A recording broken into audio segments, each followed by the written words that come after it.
Nous allons voir maintenant comment les végétaux produisent leur propre matière organique. Alors tout d'abord, historiquement, on a cherché à savoir comment les végétaux grandissaient sans se nourrir. Pour Aristote, les végétaux consommaient de la matière organique, donc ils étaient quelque part hétérotrophes, puisqu'on pouvait constater qu'en présence d'engrais, en l'occurrence plutôt du fumier, eh bien, ils grandissaient. Alors Van Helmont, lui, a montré que les végétaux avaient besoin pour grandir non pas de matière organique, mais d'eau et d'éléments minéraux. Alors, bien évidemment, ces deux théories font abstraction d'un élément primordial qui est la lumière. Alors, comment peut-on le mettre en évidence? Comment sait-on que les végétaux grandissent à la lumière? Donc, vous avez tous vu un végétal qui n'est pas suffisamment éclairé, qui risque de mourir. Toutefois, pour expliquer que c'est dû à la matière organique, eh bien, on peut réaliser un certain nombre d'expériences où l'on va masquer un végétal, couper l'accès à la lumière, et on va chercher à voir s'il a produit de la matière organique. Alors, ce qu'on va chercher, c'est la présence d'un sucre de réserve qu'on appelle l'amidon. Eh bien, on s'aperçoit que lorsqu'on cache une feuille avec un cache noir, bien, qu'on l'éclaire, eh bien, la zone qui a été cachée n'a pas produit d'amidon, ce qui n'est pas le cas de la zone qui a été éclairée. Alors, cette zone également va être celle qui va être verte. Il y a une couleur qu'on appelle la chlorophylle. Alors, quand on va un petit peu plus loin et qu'on commence à regarder au microscope, on s'aperçoit que cette matière organique est fabriquée dans une organite spécialisée des cellules végétales qu'on appelle le chloroplaste. C'est au niveau de ce chloroplaste qu'en présence de lumière et de dioxyde de carbone, donc un nouvel élément, eh bien, le végétal va être capable de produire sa propre matière organique. Donc, pour produire et donc arriver à s'alimenter, mais les végétaux ont besoin d'eau, d'éléments minéraux, donc c'est ce que pensait Van Helmont, et puis également de dioxyde de carbone et de lumière. Alors, comment ce phénomène peut-il se produire? Bien d'abord, on va étudier l'organite vraiment qui est responsable de ce phénomène, qui est le chloroplaste. On s'aperçoit que ce chloroplaste, on va le trouver chez les suites végétales, il a des caractéristiques de bactéries. On va repérer dans ce chloroplaste un ADN de type bactérien, on va trouver des ribosomes, on va s'apercevoir que, tiens, il a une double membrane, un petit peu comme la mitochondrie dont nous avions parlé. Eh bien, cette double membrane vient du fait que ce chloroplaste, comme la mitochondrie, provient d'une endosymbiose, d'une bactérie photosynthétique qui avait acquis la capacité à utiliser l'énergie lumineuse pour fabriquer sa propre matière, qui a été phagocytée par des cellules primitives et qui a donc fait acquérir à la lignée des végétaux la capacité d'être autotrophe, c'est-à-dire de se nourrir tout seul, sans autre matière organique.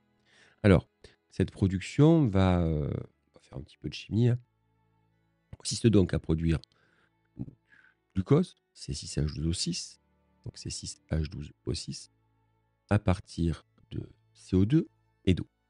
Et cette production va s'accompagner de perte d'un élément qu'on appelle le dioxygène, qui est un déchet. Autrement dit, ce dioxygène, eh bien, dont nous avons besoin pour respirer, eh bien, c'est un déchet de la photosynthèse. Alors, d'ailleurs, celui-ci qu'on va utiliser pour vérifier son intensité. Alors, que peut-on savoir sur l'origine de ce dioxygène, de ce fameux déchet? Eh bien, certaines expériences ont montré que le dioxygène provenait en fait de la molécule d'eau qui s'associe au dioxyde de carbone. Autrement dit, cette molécule d'eau va être coupée en deux, libérer du dioxygène, de l'hydrogène également qui sera utilisé. Et c'est ce dioxygène donc provenant de ce qu'on appelle la photolyse de l'eau, il faut de la lumière pour que ça marche, qui va être libéré, qui va alimenter petit à petit l'atmosphère.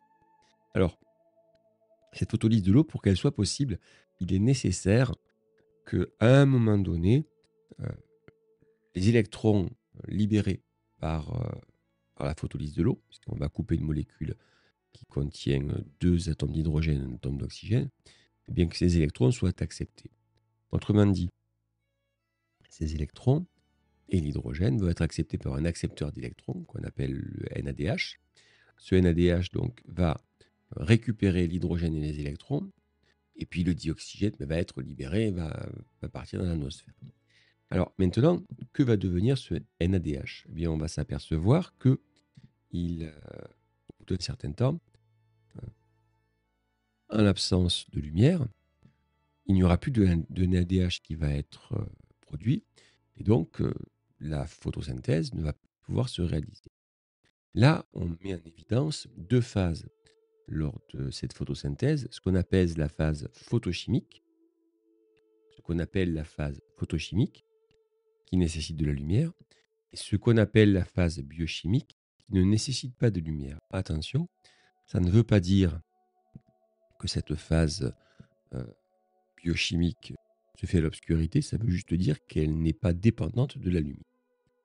Alors, que peut-on constater? Eh bien, on constate que en présence de lumière, on va avoir la photolyse de l'eau. Nous allons avoir production de ce composé réduit qui aura récupéré donc l'hydrogène et les électrons qui proviennent donc de cette molécule d'eau. Et puis on va s'apercevoir qu'on va produire un petit peu d'ATP. Donc l'ATP, c'est vraiment la molécule, la monnaie d'échange énergétique du monde vivant. ATP qui sera utilisé plus tard. Alors maintenant, vous allez me dire, j'ai de l'énergie, l'ATP, et des composés réduits.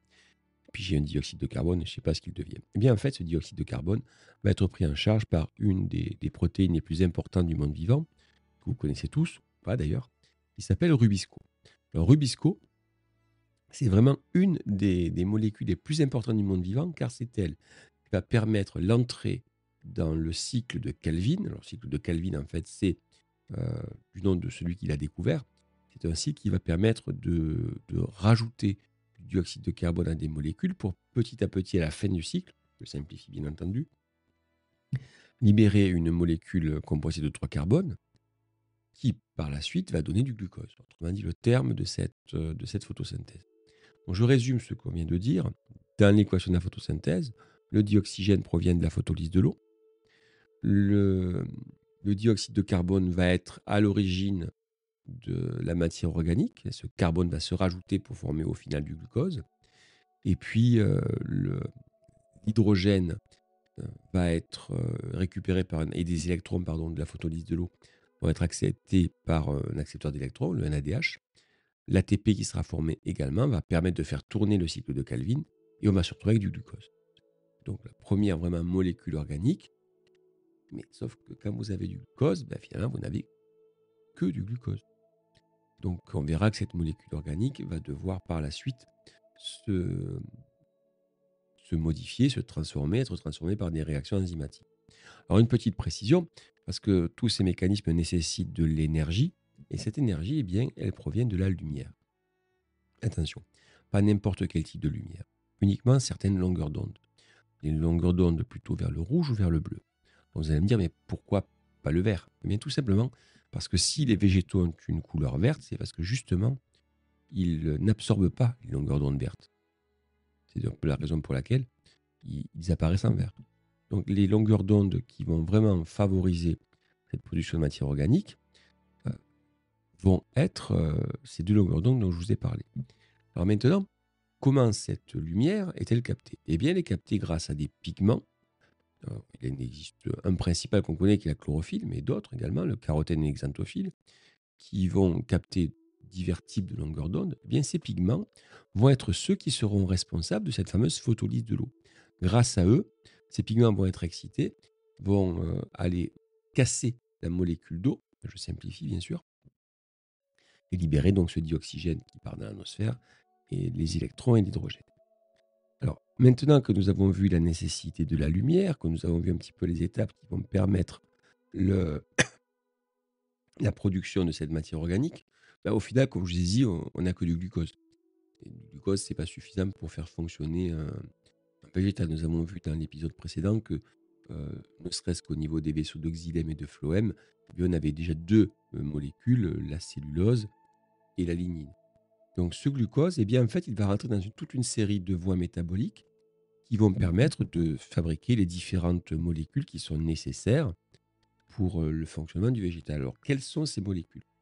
On va déjà parler de molécules de réserve, qui vont être l'amidon. Alors, ces molécules de réserve, c'est tout simplement un assemblage de molécules de glucose qui vont s'assembler pour former un polymère.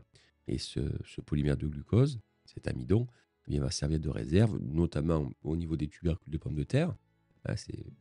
À savoir que cet amidon, c'est vraiment ce qu'on va vraiment voler aux végétaux. Les céréales, les pommes de terre, le maïs, le blé, tout ceci, c'est majoritairement composé d'amidon. Et bien normalement, cet amidon sert au végétal, soit dans le cas des tubercules pour pouvoir permettre la germination des bourgeons, le débourrement des bourgeons qui vont redonner un végétal, dans ce cas de la pomme de terre, soit va servir de réserve au niveau des graines, qui vont permettre à la plantule qui est contenue dans la graine d'utiliser ses réserves le temps qu'elles soient assez grandes pour arriver à la lumière et donc commencer à faire sa photosynthèse.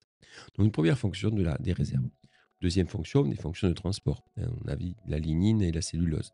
La lignine qui est plutôt une molécule perméable, qui va rigidifier le végétal, et la cellulose qui va être pour le coup vraiment une des molécules les plus importantes du monde vivant. La cellulose, c'est ce qui va former majoritairement la paroi des végétaux. Alors si vous voulez un usage pratique, eh bien le papier, c'est produit à partir de cellulose. Donc on est vraiment quantitativement sur quelque chose de très important. Structure, réserve, mais également interaction avec l'environnement. En effet, les végétaux sont capables d'adopter un certain nombre de couleurs, tout simplement pour pouvoir attirer des animaux qui vont les aider dans leur pollinisation, on verra un peu plus tard, et dans la dissémination de leurs graines. Donc pour les attirer, ils vont se parer de couleurs vives, qu'on va observer au niveau des fleurs ou des fruits, et ces couleurs vives sont liées à une molécule qu'on appelle les anthocyanes. Les anthocyanes, c'est une famille de molécules qui posséderont une certaine couleur et qui vont, que le végétal va développer dans son intérêt pour avoir quelque part une attraction.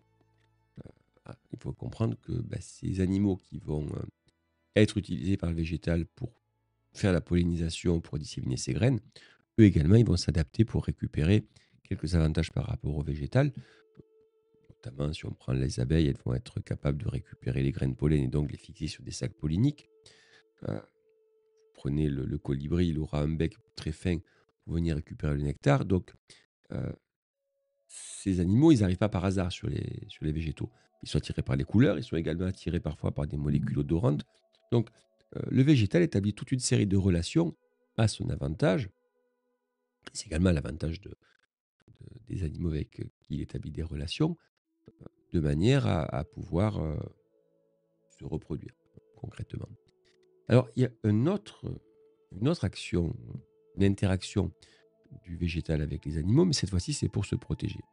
C'est ce qu'on appelle les tanins. En fait, il faut savoir que le végétal, lorsqu'il est consommé par des herbivores, va avoir tendance à fabriquer un certain nombre de substances qui vont, pour le coup, rendre la digestion difficile, voire même, l'exemple des coudous, voire même rendre la digestion tellement difficile que les animaux vont mourir de faim, euh, alors que même qu'ils se nourrissent.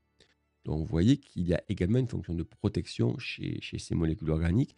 Toutes ces molécules, en fait, sont produites à partir d'une molécule de glucose, au départ, celle qui est produite par la photosynthèse. Puis cette molécule va subir un certain nombre de réactions enzymatiques qui vont les transformer en intermédiaires jusqu'à arriver à la molécule finale. Alors, petit détail d'ailleurs, ces réactions enzymatiques sont déterminées par des protéines, les enzymes sont souvent des protéines, et ces protéines sont codées par des gènes. Autrement dit, on peut faire le lien là avec la génétique. Alors, on peut même aller encore plus loin, puisqu'on a constaté qu'en cas d'agression par des herbivores, eh bien, les végétaux sont capables de, de provoquer la production de tanins chez d'autres végétaux qui n'ont pas été agressés. Donc non seulement il y a une communication avec les animaux, un échange d'informations par le biais des anthocyanes, non seulement il y a une protection par le biais des tanins, mais également, il semblerait, il y a une communication d'informations entre les végétaux, euh, de manière à pouvoir survivre, puisque, je rappelle, le végétal ne pouvant pas se déplacer, il est obligé de se modifier pour pouvoir s'adapter aux contraintes de son environnement. Alors, qu'est-ce qu'on doit retenir de tout ceci? Finalement, le végétal avec du dioxyde de carbone et de la lumière, et un peu d'eau, va permettre de faire rentrer la matière organique dans tout le monde vivant. Sans la photosynthèse, qui est vraiment le mécanisme de fabrication de cette matière organique, il y a un arrêt de toutes les chaînes alimentaires. Alors, une petite exception, qui n'en est pas une d'ailleurs, ce qu'on appelle les plantes carnivores. Alors, elles sont carnivores, ça ne veut pas dire qu'elles se nourrissent de viande, comme n'importe quel hétérotrophe. En fait, ce sont des plantes qui vont vivre sur des milieux carencés, notamment en nitrate. Et donc, ce sont des adaptations qui ont permis à ces plantes de récupérer l'azote qu'elles ne pouvaient pas récupérer parce que leur sol était pauvre. euh, et elles vont le récupérer donc en digérant des animaux. Donc, vous voyez quoi, on appelle ça des plantes carnivores, mais on n'est vraiment pas sur le même mécanisme que qu'on va retrouver sur les hétérotrophes et notamment sur les vrais carnivores.